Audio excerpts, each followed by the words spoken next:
Doctor Sreevarma ஆயுள் தரும் ஆயுர்வேதா அறுவை சிகிச்சையில்லா குணம் ஆயுள் கால நிவாரணம். Branch express courier private limited domestic international cargo உங்கள் இல்லம் தேடி வந்து கொரியர் புக்கிங் டெலிவரி செய்து தரப்படும்.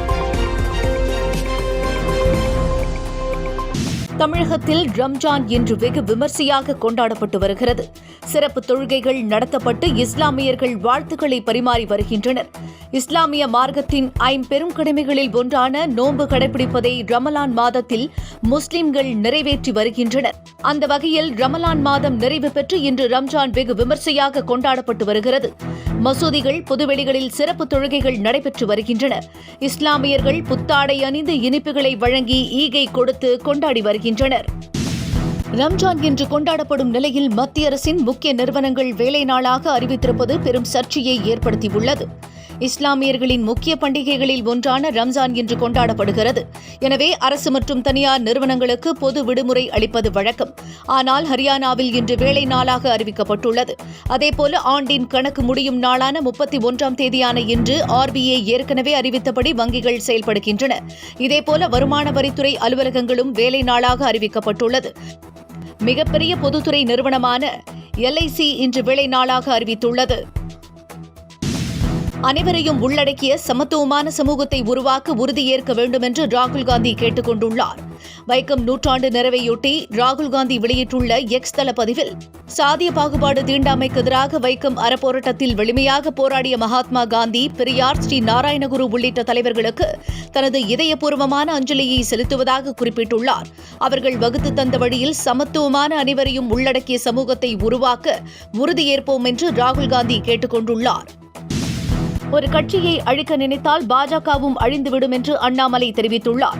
கோவையில் செய்தியாளர்களிடம் பேசிய அவர், பாஜக எந்த கட்சியையும் அழித்து வளராது என்றும் கூறினார். EPS அதிமுக தொண்டர்களால் அங்கீகரிக்கப்பட்ட தலைவர் என்றும் கட்சியின் பிரச்சினைக்குள் செல்ல விரும்பவில்லை என்றும் அண்ணாமலை கூறியிருக்கிறார். செங்கோட்டையனுக்கும் பாஜகவுக்கும் எந்த சம்பந்தமும் இல்லை என்றும், அதேபோல விஜயுடன் எந்த உறவும் இல்லை என்றும் அண்ணாமலை திட்டவட்டமாக தெரிவித்துள்ளார். கூட்டணியை குறித்து எதுவும் பேச விரும்பவில்லை என்றும் அண்ணாமலை கூறியிருக்கிறார். இதனிடையே தான் இன்னும் 2 வாரங்களில் தனி நபராக இருப்பேனா அல்லது பாஜக நிர்வாகியாக இருப்பேனா என்று தனக்கே தெரியாது என்றும் கூறிய அண்ணாமலை, கூட்டணி குறித்து தலைமைதான் முடிவெடுக்க வேண்டும் என்று தெரிவித்துள்ளார். நாம் தமிழர் கட்சி தனித்தே போட்டியிடும் என்று சீமான் மீண்டும் திட்டவட்டமாக தெரிவித்துள்ளார். திருச்சியில் செய்தியாளர்களிடம் பேசிய அவர், அரசியலில் மாற்றத்தை ஏற்படுத்த தங்கள் கட்சி முனைப்போடு உள்ளதாக குறிப்பிட்டார்.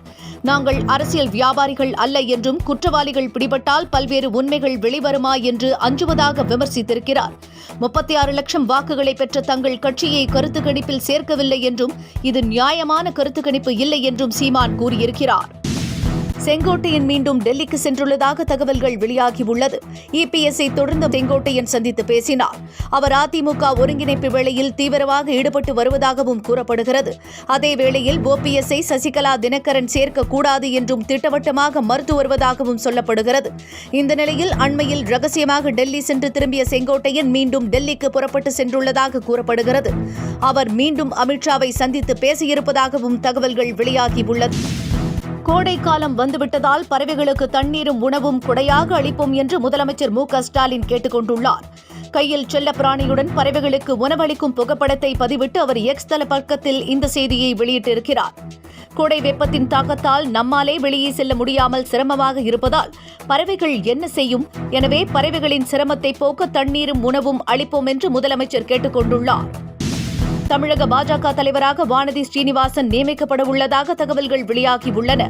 தமிழக பாஜகவிற்கு புதிய தலைவர் நியமிக்கப்பட உள்ளதாகவும், அதேவேளையில் அண்ணாமலையை தொடர்வார் என்றும் வெவ்வேறு விதமாக தகவல்கள் வெளியாகியுள்ளன. இந்த நிலையில் வானதி ஸ்ரீனிவாசன் நியமிக்கப்பட உள்ளதாக தகவல்கள் பரவியுள்ளது. தமிழக சட்டப்பேரவை தேர்தல் மற்றும் அதிமுகவுடன் கூட்டணி குறித்த பேச்சுவார்த்தை உள்ளிட்ட நடவடிக்கைகளுக்கு வானதி ஸ்ரீனிவாசன் தலைமை பொருத்தமாக இருக்கும் என்று பாஜக தேசிய தலைமை கருதுவதாக கூறப்படுகிறது.